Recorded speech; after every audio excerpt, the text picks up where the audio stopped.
The Wash Observatory wishes all its viewers a very happy Menstrual Hygiene Day. So today let's all make a commitment to accelerate progress towards a world where no one is held back because they menstruate. तो चलिए आज हम सब एकजुट होकर इस दिवस को हर्षोल्लास के साथ मनाएं और एक ऐसी दुनिया का निर्माण करने का संकल्प लें जहां हर लड़की और हर महिला सुरक्षित रूप से, स्वच्छ रूप से, पूरे आत्मविश्वास के साथ और बिना किसी शर्म और प्रतिबंध के अपने मासिक धर्म का पालन करने का पूर्ण रूप से अधिकार प्राप्त हो। महिला सशक्तिकरण की ओर ये हमारा सबसे महत्वपूर्ण और सार्थक कदम होगा। तो चलिए जानते हैं इससे जुड़े विभिन्न पहलुओं पर कुछ लोगों के द्वारा साझा किए गए उनके विचार, अनुभव और जानकारियां। Period education is not only necessary but also is an imperative. Often it's well known why कि लड़कियों के लिए क्यों इसकी ज़रूरत है। ये तो पता है कि अगर सटीक ज्ञान अपनी जो फिजियोलॉजी, जो बेसिक बायोकेमिकल प्रोसेस शरीर का है, उसके बारे में सटीक ज्ञान मिले तो अपने आप को अच्छे से संभाल पाएंगे, अपनी हेल्थ और हाइजीन को इम्प्रूव कर पाएंगे। लेकिन लड़कों के लिए भी इस एजुकेशन इज़ एब्सोल्युटली नेसेसरी। पहली है कि पीरियड एक मेंस्ट्रुअल साइकिल का एक भाग है। इसके साथ जुड़ा हुआ है टैबू। पीरियड शब्द व्यवहार नहीं करना है। उन मुश्किल दिनों, वो कठिनाई के समय इस तरह का रेफरेंसेस होता है। मतलब जो समझदार हैं वो समझ लेंगे, बाकी लोगों को कोई जानकारी लेने का ज़रूरत नहीं है। Something as fundamental as the sun rises in the east, जो हर मैमलियन स्पेसिस में सब एनिमल की एक प्रोसेस होती है और हमारी ह्यूमन बींग्स के अंदर it's a self life affirming process है। इसी प्रोसेस में प्रोक्रिएशन होती है। इसके बारे में लड़कों को अगर खबर हो तो एक समझदारी भी बढ़े, एक पता चले कि उनके साथ जो सहपाठी, जो बच्चे हैं, वो बच्चियां हैं, उनकी किस किस कठिनाई के साथ वो आगे बढ़ रहे हैं। और इससे ये ज्ञान जो कहते हैं नॉलेज इज पावर, एंड ये एम्पावर्ड फीलिंग आए, एक सेल्फ एफिकेसी डेवलप करे, एक इमोशनल इंटेलिजेंस की डेवलप हो, it is absolutely necessary. Therefore I would argue कि period education is an imperative both for boys and girls. Today we are celebrating Menstrual Hygiene Day. We discuss a lot about general hygiene in our daily life. For example, dental hygiene or hand hygiene. But when it comes to menstrual hygiene, we tend to ignore it or consider it less important. Menstrual hygiene is as important as other hygienes. We cannot ignore discussions on menstrual hygiene. There is a need to understand what women's menstrual hygiene requirements are, how these requirements can be fulfilled, and how a conducive environment may be created to enable such discussions to take place in our family and in public. Apart from making menstrual hygiene products available to all women, whether it be in rural areas or in urban areas, awareness is also required for disposing the used products in an environment-friendly manner. Awareness just can't happen in a day. It must be a consistent process throughout the year, and I wish that whatever we do today is carried forward with the same enthusiasm and zeal in the coming days and years to come. Thank you. Namaskar. My name is Dr. Vinita Trivedi. I am a senior consultant oncologist working as a head Department of Radiation Oncology at Mahavir Cancer Sansthan, Patna. As we all know that menstruation is a natural physiological process and all women should be proud of it. So firstly, wishing women in every nook and corner a happy Menstrual Hygiene Day and make the most of this day by being aware and educated about it. Let's break the silence around period, tackle stigma and raise awareness of importance of menstrual hygiene for women and girls, because poor menstrual hygiene can lead to lot of health problem and can even affect the entire reproductive career of women. It may lead to fungal infection, it may lead to urinary tract infection, reproductive tract infection, and even cause cervical cancer. You'll be shocked to know that in India, one woman is dying every 8 minutes because of cervical cancer.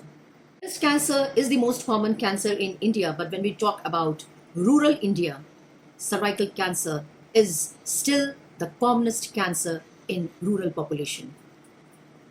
HPV infection is the commonest cause for cervical cancer, and there is a lot of studies to show that persistence of HPV infection is common in all those women practicing unhygiene menstrual practices. 88% of the Indian women, they don't have access or even they're not aware of menstrual hygiene product like sanitary pad, tampons or menstrual cup. So it's an appeal to all women to use hygienic sanitary products, change sanitary napkins every 4 to 6 hours, keep washing your vagina at regular intervals, don't use too much soaps or artificial vaginal washes down there, dispose your sanitary pads the right way, wear clean and dry undergarments, and don't hesitate to discuss it. So let's together break all hindrances and promote health and hygiene, because menstrual hygiene is directly linked to overall well-being of women. So practice safe menstrual hygiene and stay healthy and fit. Thank you so much. Patna municipal corporation के द्वारा menstrual hygiene को ध्यान में रखते हुए separately menstrual waste का collection किया जा रहा है, जो हमारी डोर टू डोर की गाड़ियाँ जाती हैं आपके घर पे कलेक्शन के लिए। उसमें पीछे की तरफ एक पीला रंग का एक डब्बा अलग से लगाया गया है, जिसमें आप अपने इस वेस्ट को डाल सकते हैं। मेरा अनुरोध होगा आप सभी से कि आप अपने मेंस्ट्रुअल वेस्ट को सेपरेटली एक अलग पैकेट में बनाकर उस डब्बे में डालें, ताकि सबके हेल्थ एंड हाइजीन को किसी तरह का असर न पड़े। आप जब सेपरेट करके एक अलग से डब्बे में उस वेस्ट को डालेंगे तो उससे जो हमारे कचरा चुनने और बिनने वाले जो डैप पिकर्स हैं उनके हेल्थ और हाइजीन को भी कोई असर नहीं होगा, साथ ही साथ उसके डिस्पोजल में हमारी मदद मिलेगी। विश्व माहवारी स्वास्थ्य प्रबंधन दिवस पर आप सबको बहुत बहुत बधाई, बहुत बहुत अभिनंदन। ये बहुत खुशी की बात है कि आज हम खुलकर इस विषय पर यानी कि माहवारी स्वास्थ्य पर खुलकर चर्चा कर रहे हैं। बिहार सरकार ने अपनी प्रतिबद्धता दिखलाई इस क्षेत्र में, खासकर लड़कियों के उत्थान के क्षेत्र में सरकार ने बहुत से कार्य किए हैं। विगत वर्षों में अगर आप देखेंगे तो बिहार में इस विषय को लेकर बहुत जागरूकता आई है। उसका एक कारण ये भी रहा है कि बिहार सरकार द्वारा जो कुछ कदम उठाए गए हैं किशोरी सशक्तिकरण के क्षेत्र में, उसमें एक बहुत अहम पॉलिसी है मुख्यमंत्री कन्या उत्थान योजना के अंतर्गत, जहाँ पे स्कूल जाती हुई लड़कियों को 300 रुपये का एंडाउमेंट मिलता है सिर्फ माहवारी स्वच्छता प्रबंधन के क्षेत्र में सुधार लाने के लिए। और शायद इसी वजह से अगर हम NFHS 4 और NFHS 5 में अगर हम कंपेयर करते हैं तो हम देखते हैं कि करीब करीब 30% की बढ़ोतरी हुई है उन लड़कियों और औरतों की संख्या में जो किसी भी तरीके का स्वच्छ प्रबंधन करती हैं अपने माहवारी के दिनों में। और जब वो स्वच्छ प्रबंधन करती हैं तो उनकी आज़ादी का दायरा और भी ज़्यादा बढ़ जाता है। ये एक उनके सशक्तिकरण का मार्ग है, और यही सोच लेकर यूनिसेफ भी सरकार को इस क्षेत्र में मदद कर रहा है और बिल्कुल ही कटिबद्ध है सरकार को लगातार इस क्षेत्र में सहयोग देने के लिए। यूनिसेफ की अगर बात करें तो यूनिसेफ बहुत वर्षों से इस क्षेत्र में काम कर रहा है। पहले हम कुछ जिला में काम कर रहे थे, अब हम राज्य स्तर पर भी काम कर रहे हैं। और अगर माहवारी स्वास्थ्य को देखें तो सिर्फ ये किसी एक विभाग या एक क्षेत्र का कार्य नहीं है, इसमें कई विभागों का सामंजस्य चाहिए होगा और सामंजस्य मिल भी रहा है। तो इन्हीं शब्दों के साथ हम पुनः आप सबका अभिनंदन करते हैं विश्व माहवारी स्वच्छता प्रबंधन दिवस के अवसर पर। बहुत बहुत धन्यवाद।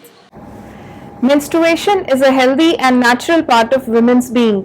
However, anthropological evidences suggest that women's menstruation has been feared, considered disgusting, and subjected to cultural taboos and concealment norms. Till now, most women and adolescent girls experience both period stigma and period poverty during their lives. Misinformation and lack of basic knowledge forces many girls to miss school during their periods or drop out of schooling system forever. Many of us feel ashamed for bleeding. It is an appropriate time for all of us to join hands and end stigma by changing the social norms and behavior. Access to knowledge and information about menstruation is a must, and it must be combined, and it's a combined social responsibility that all of us should carry. The possibility of maintaining good menstrual health and hygiene is very essential for dignity and prosperity of women. This also addresses several elements of human rights, such as right to live with dignity, right to health, and right to bodily autonomy. Learning about menstruation and creating safe spaces to have conversations is a crucial aspect to empower, to build self-esteem and end period stigma. नमस्कार, मेरा नाम अमृता सिंह है और मैं नव अस्तित्व foundation की founder हूँ, जो माहवारी स्वच्छता प्रबंधन पर पिछले 10-12 सालों से ग्रामीण क्षेत्रों में, शहरी क्षेत्रों में काम कर रही है। ग्रामीण क्षेत्रों में काम करने का जो हमारा अनुभव रहा है वो मैं आपसे आज साझा कर रही हूँ। बात माहवारी की होती है तो दोनों तरफ, अगर शहरी और ग्रामीण दोनों की बातें करें तो दोनों तरफ उतनी ही झिझक, उतनी ही चुप्पी होती है जितनी नहीं होनी चाहिए। इस विषय पर जो रियल फैक्ट्स हैं वो कहीं ना कहीं इन बातों के पीछे छुप के रह जाते हैं। लेकिन ग्रामीण क्षेत्रों में जो हमने महसूस किया है कि अगर उनको सही तरीके से जानकारी दी जाती है, सही बायोलॉजिकल फैक्ट्स बताए जाते हैं, सामाजिक भ्रांतियों के बारे में अगर उनको सही तथ्यात्मक जानकारी दी जाती है, तो मुझे इन 10 सालों में ये महसूस हुआ है कि उनको समझाना, उनके अंदर के झिझक को तोड़ना ज्यादा आसान है। और मुझे ऐसा लगता है कि अगर हम जागरूकता को लगातार जारी रखें तो कुछ सालों में ग्रामीण महिलाएं, ग्रामीण बच्चियां इन सारी बाधाओं से, इन सारी झिझक से बाहर आ जाएंगी, जिसका असर शहरी क्षेत्रों में भी पड़ेगा। क्योंकि अगर हमारा देश गांव में बसता है और ग्रामीण भारत अगर स्वच्छ होगा तो अपने आप ही पूरा भारत स्वच्छ और स्वस्थ होगा। मेंस्ट्रुएशन को लेकर समाज में कई मिसकंसेप्शंस और स्टिग्मास हैं। चिंता की बात यह है कि स्वयं महिलाओं में भी इसको लेकर कई गलत धारणाएं हैं। धीरे धीरे समय के साथ जब हम ये समझने लगे हैं कि यह एक सामान्य शारीरिक प्रक्रिया है, हमें यह भी समझने की ज़रूरत है कि पुरुषों और स्त्रियों की शारीरिक रचना में अंतर का यही एक आधार है और इसीलिए महिलाओं की स्वास्थ्य संबंधी ज़रूरतें पुरुषों से भिन्न हैं या फिर ज़्यादा है, ये कहना गलत नहीं होगा। अपनी मेंस्ट्रुअल हेल्थ का ध्यान रखना, सेफ और हाइजीनिक सैनिटरी मेथड्स को यूज़ करना, पोषक भोजन करना और मेंस्ट्रुएशन से जुड़ी समस्याओं को नज़रअंदाज नहीं करना, ये भी हमारी उसी सामान्य प्रक्रिया का हिस्सा होना चाहिए। तो आओ मिलकर चुप्पी तोड़ें। सभी लड़कियां और महिलाओं को मेंस्ट्रुअल हेल्थ डे के लिए बहुत सारी शुभकामनाएं। मेंस्ट्रुअल हेल्थ के लिए सबसे इम्पोर्टेंट है सही पोषण, लेकिन ग्रामीण क्षेत्र में हम जब देखते हैं लड़कियों को सही पोषण नहीं मिल पाता है, इसलिए अंडरवेट एक बहुत मेजर प्रॉब्लम हो जाता है। अगर हम शहर की बात करें तो लड़कियों में ज़्यादा फास्ट फूड खाने की इंटरेस्ट रहते हैं, इसलिए डॉक्टर का कहना यही है कि दोनों परिस्थितियों में लड़कियों को इरेगुलर और पेनफुल पीरियड का प्रॉब्लम फेस करना होता है, इसलिए लड़कियों को सही पोषण लेना बहुत ज़रूरी है। साथ ही साथ ज़रूरत पड़ने पर डॉक्टर से कंसल्ट भी करना चाहिए ताकि उन्हें मेंस्ट्रुअल हेल्थ रिलेटेड कोई प्रॉब्लम ना हो। Thank you. हेलो एवरीवन, मैं आप लोगों से अपना पहला मेंस्ट्रुएशन साइकिल का एक्सपीरियंस शेयर करना चाहती हूँ। जब मुझे मेरा पहला मेंस्ट्रुएशन साइकिल स्टार्ट हुआ था तो मुझे इस मैटर पे ज़्यादा जानकारी नहीं थी और मेरे शाय और कंजर्वेटिव नेचर के कारण मैंने 5 मंथ तक इसको अपनी मम्मी से भी शेयर नहीं किया था। बाद में जब मुझे पता चला कि ये हर महीने आने वाली साइकिल है तो मैं काफ़ी डर गई थी और परेशान हो गई थी। लेटर एक वर्कशॉप के थ्रू मुझे इस मैटर पे काफ़ी अच्छी जानकारी मिली, जिससे मुझे समझ में आया कि ये सिर्फ एक बायोलॉजिकल प्रोसेस है और इससे कोई डरने की या घबराने की ज़रूरत नहीं है। बाद में फिर मुझे रियलाइज़ हुआ कि ऐसा जानकारी बाकी लड़कियों को भी देना चाहिए, जिसके लिए फिर मैंने पर्सनली भी एक वर्कशॉप कंडक्ट किया जिसमें menstrual hygiene management से related जानकारी दी। Hello everyone, I am Amarnath Kumar, a PGDM student of Development Management Institute, Patna. on the occasion of Menstrual Hygiene Day, I would like to add that India is a developing country where equal contribution of women is crucial, and for that their health is on high priority. We all need to understand that this is a biological process as normal as breathing. We have to normalize this talk in our family, institution and society. As a youth, it is our responsibility to eliminate such superstitions, wrong ideas from our society, from our family and from our institution. Let us join our hand together and break the silence against such wrong notion and contribute towards the development of the society. Thank you. Menstruation. What comes in your mind when you hear this word? Maybe something impure or restriction on women for doing some task or a problem. But we have to think twice. Is it actually a problem? Going by the fact, not having menstruation is a problem. If a girl not having her periods, then she might be sick. Menstruation is a natural process, but it is still a taboo in our society as it is considered as unclear and dirty. One of the main reasons why menstruation is taboo and menstrual hygiene is neglected is gender inequality. Unequal right to given men and women result in women's voice ignored by household and community. I am telling this by my own experience. My mother always told me, don't tell about your periods in public. But why? It's a natural process in which every woman undergoes. Then why we need to hide it from someone? And why we should feel ashamed about it? We should feel proud about it. आओ मिलकर चुप्पी तोड़ें। मैं DMI में काम करती हूँ। DMI में काम करती हूँ क्योंकि बच्चा लोग इसमें पढ़ाई करते हैं। लड़की लोग आती है, पैड निकाल के रख देती हैं, हम लोग उठा के कचरा में और डब्बा में बाहर ऑफिस से बाहर रख देते हैं क्योंकि गाड़ी वाला आएगा कचरा लेके चले जाएगा, ताकि बच्चा लोग पे कोई प्रभाव ना पड़े और हम लोग पे भी कोई असर नहीं पड़े। साफ सफाई हम लोग अच्छे से रखते हैं और किचन में और पूजा रूम में हम लोग नहीं जा पाते हैं, लेकिन इस बात को हमको तोड़ना है क्योंकि हम लोग ऐसे कब तक सहेंगे, क्योंकि आगे बढ़ना है तो कुछ करना पड़ेगा। क्योंकि हस्बैंड वाइफ दो ही आदमी रहेगा तो फिर किचन में नहीं जाएंगे तो हम लोग खाएंगे क्या, और पूजा रूम में बिना भगवान की पूजा करने कैसे रहेंगे। क्योंकि हम ये बात के चाह रहे हैं कि सबको हम तोड़े, चुप्पी के खत्म करें।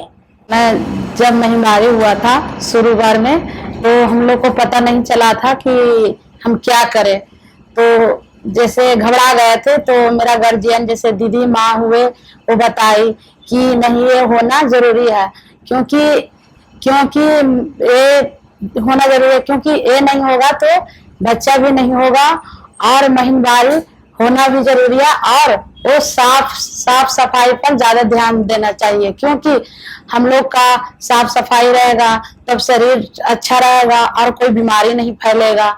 और ये है कि जैसे हम लोग को कहा जाता है कि किचन में नहीं जाना और पूजा घर में नहीं जाना, जो कपड़ा पहनते हैं उसको बोलते हैं कि पूजा में भी नहीं पहनना। तो हम लोग को ये सब तोड़ना है, क्योंकि जब शादी होता है तो हस्बैंड वाइफ रहता है तो ये कर नहीं पाते हैं, खाना जैसे बनाना है पूजा करना है तो कैसे करेगा, ये तो ज्यादा लेडीज का अथी रहता है। तो हम लोग इसका तोड़ेंगे।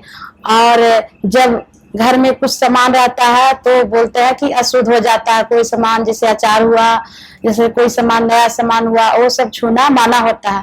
तो हम लोग ऐसा नहीं, हम लोग चुप्पी को तोड़ेंगे और अपने बच्चों को भी बताएंगे। जैसे बड़ा बच्चा हुआ है तो उसको भी बताएंगे कि महामारी होता है तो उसको भी बताएंगे कि साफ सफाई रखना चाहिए और ये सब किचन उचन में भी जाना चाहिए और उसको भी आगे हम बढ़ाना चाहते हैं। महामारी महिलाओं का एक विशेष प्रक्रिया है जिससे हर महिला को इससे गुजरना पड़ता है। पहले आज से बहुत समय पहले महिला इस मामले में अपने में संकोच रखती थी, लज्जा रखती थी। बहुत सारी ऐसी मर्यादा थी जिससे वो पार नहीं हो पाती थी, जैसे पूजा कक्ष में जाना, कोई खट्टा वगैरह सुना या कोई शुभ काम करना। लेकिन हम तो यही कहेंगे कि आज के जो भागदौड़ की जो जमाने हैं, आधुनिक जो समय है, इसमें हर महिला को इसमें आगे बढ़ना होगा। इसमें विशेष रूप से है कि इसमें साफ सफाई की विशेष जरूरी होती है। सफाई नहीं पर संक्रमित बीमारियां होती रहती है। इसमें हम लोग पुरुष वर्ग को भी चाहिए कि इसमें महिलाओं के साथ दें और साफ सफाई पर जोर दें, जिससे कि उनकी अपना जो तबीयत है अब अच्छा रहे और आगे बढ़ के इसमें अपने मर्यादाओं को आगे बढ़ के हर पूजा पाठ में भी भाग लेना चाहिए, या और जहां तहां इस वजह से कहीं जा नहीं पाते हैं, इसको छोड़कर हर को काम को करना चाहिए। विशेष फोकस इसमें रखना है कि हम सफाई कैसे रखें। इसमें हम पुरुषों को भी उसमें साथ देना होगा।